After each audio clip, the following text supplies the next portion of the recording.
The morning sun cast long shadows across the cobblestone streets of Florence as Lorenzo emerged from his modest dwelling, his mind already turning over the lessons his mentor had shared the previous evening. The year was 1503, and the city-state buzzed with the complex machinations of power that would soon make it legendary. Lorenzo had spent months studying under a man whose understanding of human nature would eventually reshape how the world thought about leadership and control, though at the time, few recognized the profound wisdom being cultivated in those quiet discussions. Discipline, his mentor had said, settling back in his chair as the candlelight flickered across his weathered features, is not merely about controlling one's impulses or maintaining rigid schedules. True discipline is the systematic cultivation of power over oneself that eventually manifests as power over one's circumstances and, inevitably, over others. When you sharpen your discipline until it becomes as natural as breathing, you create something that the common masses both recognize and fear: unshakable self-worth. Lorenzo had been puzzled by this assertion initially. How could personal discipline inspire fear? But, as the weeks passed and he began to implement the practices his mentor outlined, he started to understand the deeper mechanics at work. The transformation began subtly, almost imperceptibly, but its effects would prove profound. The first principle his mentor had emphasized was the complete mastery of one's daily routine. Most people, the older man had observed, are slaves to their impulses, their emotions, their circumstances. They wake when they feel like it, eat what appeals to them, work when motivated, and rest when tired. This seemingly natural approach to life is actually the source of their weakness. Every time you allow external circumstances or internal impulses to dictate your actions, you surrender a portion of your sovereignty. Lorenzo began rising before dawn each day, not because he enjoyed the early morning hours, indeed, his body protested initially, but because the act of overriding his natural inclination to remain in bed was itself a victory. Each morning became a small conquest over the weaker aspects of his nature. He established precise routines for his meals, consuming foods that nourished his body and mind rather than merely satisfying his palate. He set specific hours for study, for physical exercise, for contemplation, and for social interaction, adhering to these schedules regardless of his emotional state or external pressures. The effects of this discipline became apparent within weeks. Lorenzo noticed that others began to perceive him differently. Where once they might have approached him casually, expecting him to accommodate their whims or adjust his plans to theirs, they now found themselves unconsciously deferring to his schedule and priorities. His unwavering commitment to his routines created an aura of authority that seemed to emanate from his very presence. You see, his mentor explained during one of their evening sessions, when people encounter someone who has genuine self-control, they instinctively recognize a superior force. Most individuals are constantly battling their own impulses and losing those battles regularly. They know intimately the feeling of wanting to exercise but choosing comfort, wanting to study but choosing entertainment, wanting to save money but choosing immediate gratification. When they encounter someone who has clearly won these internal battles, they sense that this person possesses something they lack: real power. This power, Lorenzo learned, manifested in numerous ways. In negotiations, his discipline gave him patience that others lacked. While his counterparts rushed to close deals or grew frustrated with delays, Lorenzo could wait, consider, and respond thoughtfully. This patience often resulted in significantly better outcomes, as desperate parties would eventually offer concessions to someone who appeared unmoved by urgency. In social situations, his self-control created a magnetic presence. While others sought validation through excessive talking, drinking, or attention-seeking behaviors, Lorenzo's measured responses and consistent behavior made his words carry more weight. People began to seek his opinion and defer to his judgment, not because of his formal authority — he held no official position — but because his disciplined nature suggested wisdom and reliability. The second principle his mentor had shared was the strategic cultivation of skills and knowledge. Discipline without direction, the older man had cautioned, becomes mere rigidity. You must channel your self-control toward the systematic acquisition of capabilities that increase your value and influence.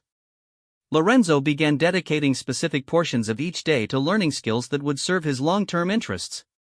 He studied rhetoric and persuasion, understanding that the ability to influence through words was a form of power that could open doors no amount of force could breach. He learned to read people's motivations and fears, practicing the art of understanding what others truly wanted beneath their stated desires. He also cultivated physical skills, not merely for health but for the psychological effect they created. His daily training regimen developed not just strength and endurance, but a bearing and presence that commanded respect. The discipline required to maintain peak physical condition translated into mental toughness that others could sense instinctively. Financial discipline became another cornerstone of his development. While his peers spent their earnings on immediate pleasures, Lorenzo saved systematically, invested wisely, and gradually built resources that provided him with options others lacked.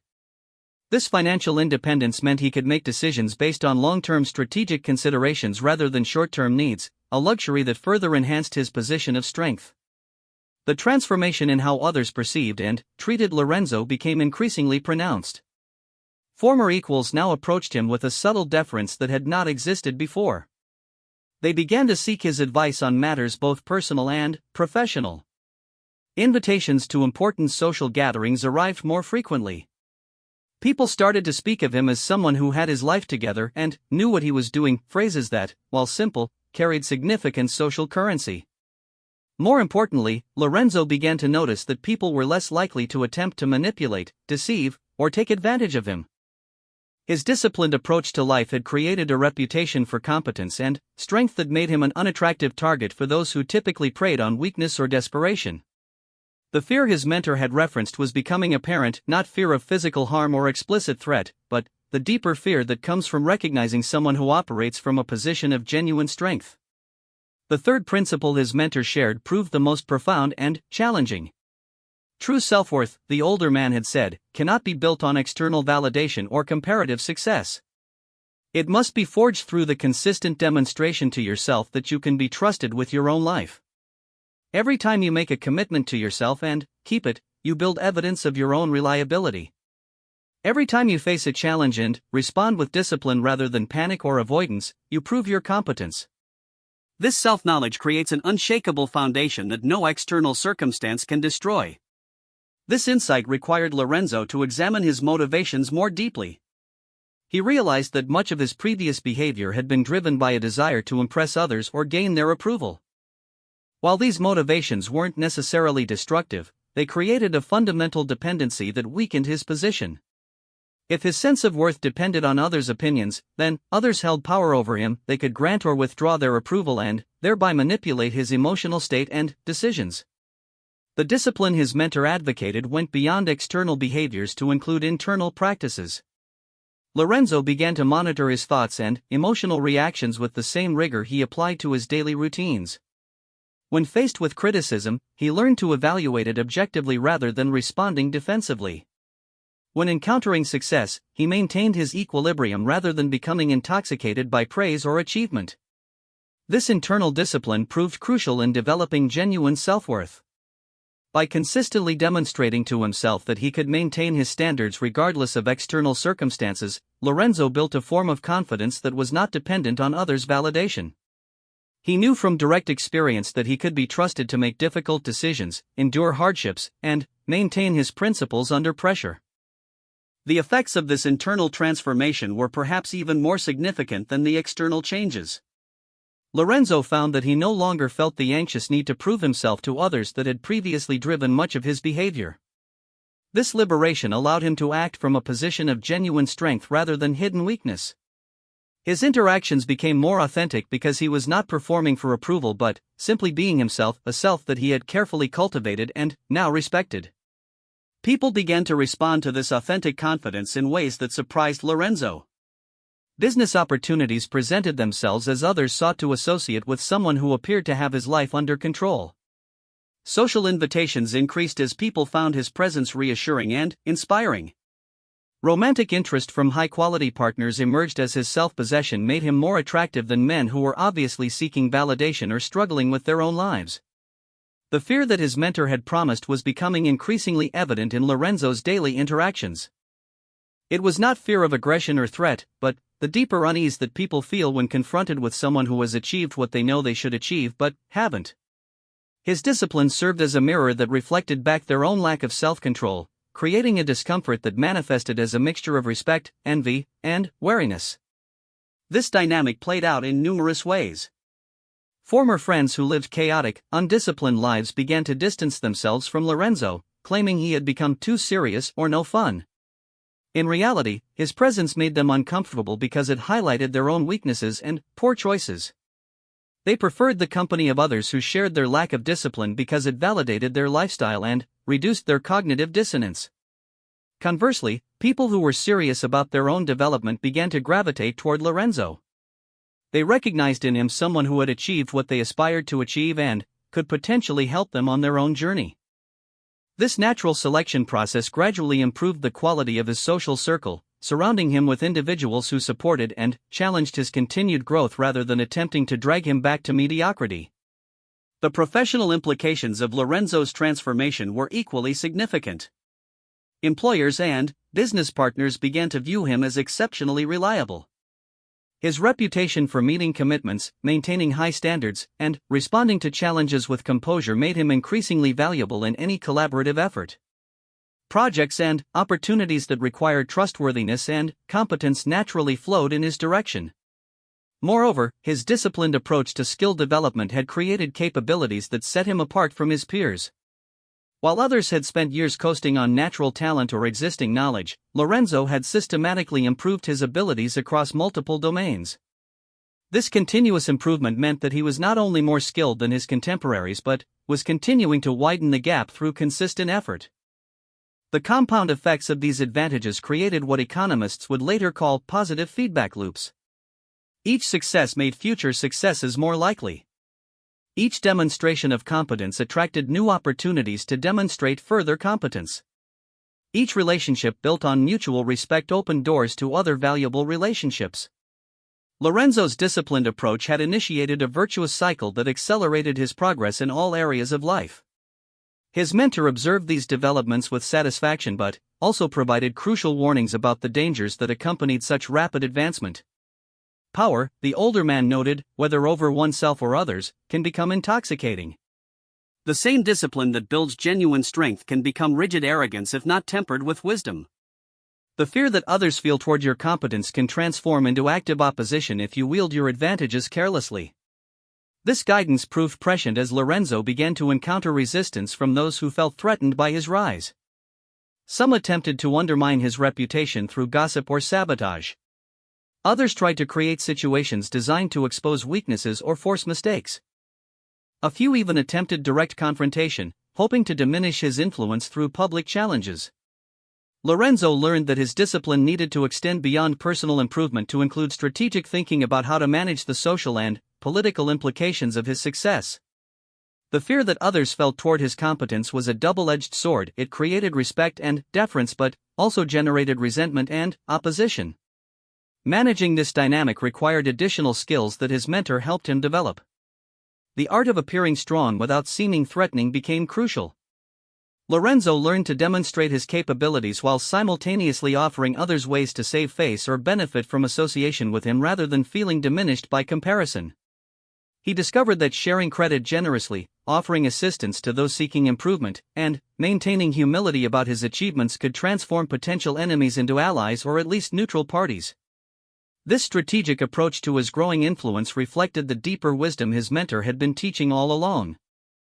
Discipline was not an end in itself but a means to building genuine power and influence. However, power without wisdom was ultimately self-defeating because it created unnecessary conflicts and resistance. The goal was not to dominate others through fear but to inspire respect and create mutually beneficial relationships from a position of strength. As months passed, Lorenzo began to understand that his transformation was part of a larger philosophy of human nature and social dynamics. His mentor's teachings were not merely about personal improvement but about understanding how strength, weakness, and power operated in human relationships. The discipline that had changed Lorenzo's life was a manifestation of deeper principles about leadership, influence, and the nature of authority itself. The fear that others felt toward his discipline was ultimately fear of their own potential. When people encountered someone who had achieved significant self-mastery, they were forced to confront the possibility that they could achieve similar results if they were willing to pay the same price in effort and sacrifice. For many, this realization was more threatening than inspiring because it eliminated their ability to blame external circumstances for their limitations. Lorenzo's journey had demonstrated that most people's problems were not caused by lack of opportunity, unfair circumstances, or insufficient resources, but by lack of discipline and self-control.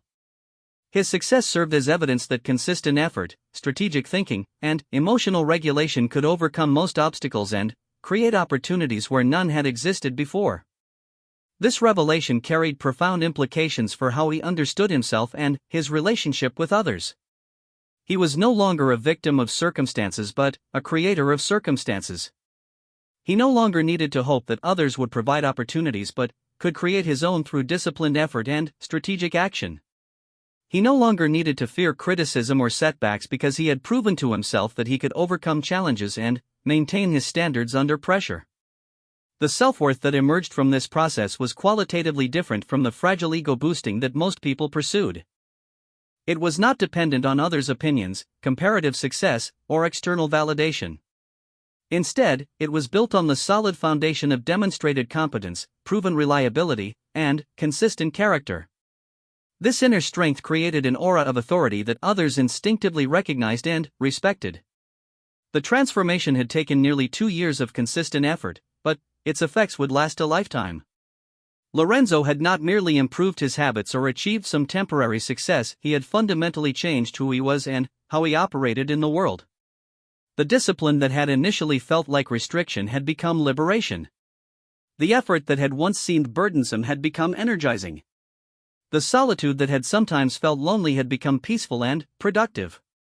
Looking back on his journey, Lorenzo could see clearly how each element of his mentor's teaching had built upon the others to create a comprehensive transformation. The daily disciplines had built his capacity for self-control and created a reputation for reliability. The skill development had provided concrete capabilities that enhanced his value and opened new opportunities. The internal work on genuine self-worth had created unshakable confidence that allowed him to act from strength rather than weakness.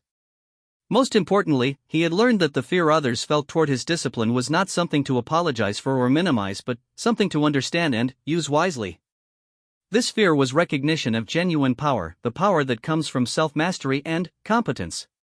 When channeled properly, it could create respect, inspire others to improve themselves, and build beneficial relationships based on mutual value rather than mutual weakness.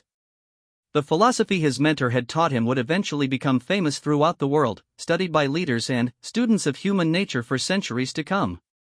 The principles of discipline, strategic thinking, and the relationship between personal strength and social influence would prove timeless and universal. But, for Lorenzo, these were not abstract concepts but lived experiences that had transformed his life in the most practical and profound ways. Standing in the piazza as the sun reached its zenith, Lorenzo reflected on how dramatically his life had changed since those first awkward attempts at early rising and rigid scheduling. The discipline that had once felt artificial and constraining had become as natural as breathing. The respect that others showed him no longer surprised him because he had earned it through consistent demonstration of competence and character.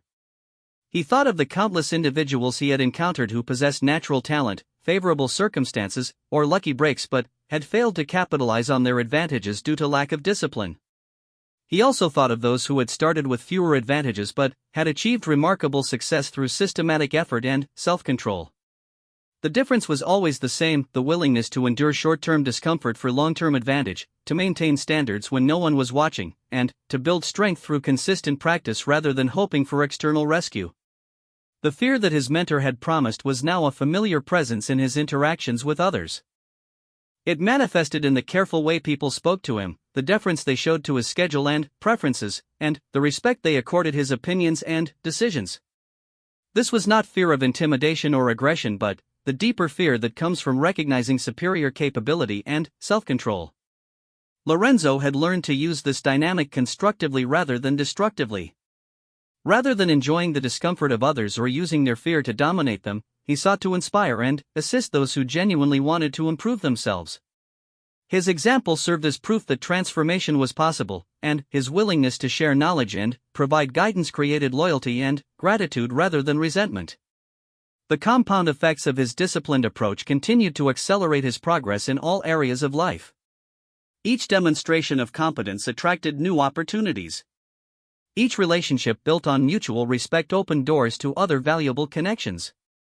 Each success provided resources and credibility that made future successes more likely. But, perhaps the most significant benefit was the deep satisfaction that came from knowing he could be trusted with his own life. The commitments he made to himself were kept. The standards he set for himself were maintained. The challenges he faced were met with composure and strategic thinking rather than panic or avoidance. This self-knowledge created a form of inner peace that no external success could provide or external failure could destroy. As Lorenzo prepared to return home, he considered the lessons he would pass on to others who sought similar transformation. The path was neither easy nor quick, but it was reliable and profound in its effects. Those who were willing to pay the price in disciplined effort and delayed gratification would find themselves inhabiting a different category of human being, one that commanded respect, created opportunities, and lived with genuine self-worth rather than fragile ego and desperate need for validation. The fear that others felt toward such individuals was ultimately recognition of what they themselves could become if they chose the path of discipline over the path of least resistance. Some would be inspired by this recognition and begin their own journey of transformation. Others would retreat into resentment and excuses, choosing the comfort of familiar weakness over the challenge of growth and strength. For Lorenzo, the choice had been clear from the moment he understood what his mentor was offering. The temporary discomfort of building discipline paled in comparison to the permanent discomfort of living with unfulfilled potential and weak character. The effort required to develop genuine competence was insignificant compared to the energy wasted in anxiety, regret, and frustrated ambition.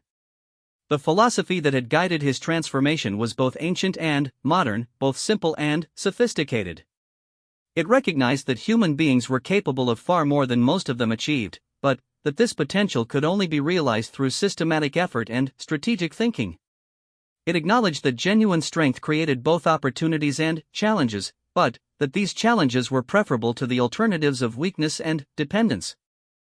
As he walked through the narrow streets toward his home, Lorenzo felt the deep satisfaction that comes from a life lived according to one's own standards rather than the fluctuating expectations of others. The discipline that had once required conscious effort had become unconscious habit. The strength that had once felt forced had become natural expression. The fear that others showed toward his competence had become a tool for creating beneficial relationships and inspiring positive change. His mentor's promise had been fulfilled completely. The discipline he had sharpened had indeed created a form of fear in others, not fear of harm or threat, but the deeper fear that comes from recognizing someone who has achieved what they know they should achieve but haven't. This fear was ultimately respect for genuine strength and competence, and it created the foundation for influence, opportunity, and lasting success. The transformation would continue throughout his life, as discipline and self-worth reinforced each other in an upward spiral of growth and achievement. But the fundamental shift had been completed. Lorenzo was no longer someone who hoped for favorable circumstances or waited for others to provide opportunities. He was someone who created circumstances and opportunities through disciplined effort and strategic action. The self-worth he had built was impermeable to external circumstances because it was based on demonstrated competence rather than others' opinions. The fear he inspired in others was recognition of this inner strength, and it served as both protection and opportunity in his dealings with the world. Standing before his door as the afternoon shadows lengthened, Lorenzo smiled at the memory of his former self, the anxious, approval-seeking young man who had first encountered his mentor's challenging philosophy. That person seemed like a stranger now, weak and dependent in ways that were almost incomprehensible from his current perspective. The journey had required sacrificing many things that had once seemed important: the approval of weak friends, the comfort of low standards, the luxury of emotional indulgence, and the illusion that external circumstances determined his fate. But what he had gained in return made those sacrifices seem trivial. He had gained genuine power over his own life, respect from those whose opinions mattered, opportunities limited only by his vision and effort, and the deep satisfaction of living according to his highest potential. His mentor's teachings would live on through Lorenzo's example and through the students he would eventually teach himself. The principles of discipline, strategic thinking, and the cultivation of genuine self-worth would continue to transform lives and reshape understanding of human potential for generations to come. But, for now, Lorenzo was content to be living proof that the common fear for those who sharpen their discipline until it becomes second nature, because such individuals represent what everyone could become if they chose growth over comfort, strength over weakness, and long-term excellence over short-term gratification. This fear was ultimately recognition of human potential fulfilled, and it served as both reward for the disciplined and inspiration for those still seeking their own transformation. The document of his life had become a testament to the power of sustained effort, strategic thinking, and uncompromising standards. Each day added new chapters to this continuing story of growth and achievement, but the fundamental principles remained constant. Discipline created strength, strength commanded respect, and respect opened doors to influence and opportunity that no amount of natural talent or favorable circumstances could guarantee. As he entered his home and prepared for another evening of study and reflection with his mentor, Lorenzo knew that tomorrow would bring new opportunities to demonstrate and further develop the disciplines that had already transformed his life so dramatically. The fear that others felt toward his competence would continue to serve as both protection and pathway, creating the space he needed to operate from strength while inspiring those ready for their own journey of transformation. The philosophy his mentor taught was ultimately about human dignity and potential, the recognition that individuals capable of disciplining themselves were capable of achieving far more than they typically imagined possible. The fear that such achievement inspired was not something to avoid but something to understand and channel constructively, using it to build beneficial relationships and create positive change in the world. Lorenzo's story would become one example among many of how systematic discipline could transform not just individual lives but entire societies, as those who achieved genuine self-mastery naturally rose to positions of influence and responsibility. The compound effects of such transformation extended far beyond personal success to contribute to the advancement of civilization itself.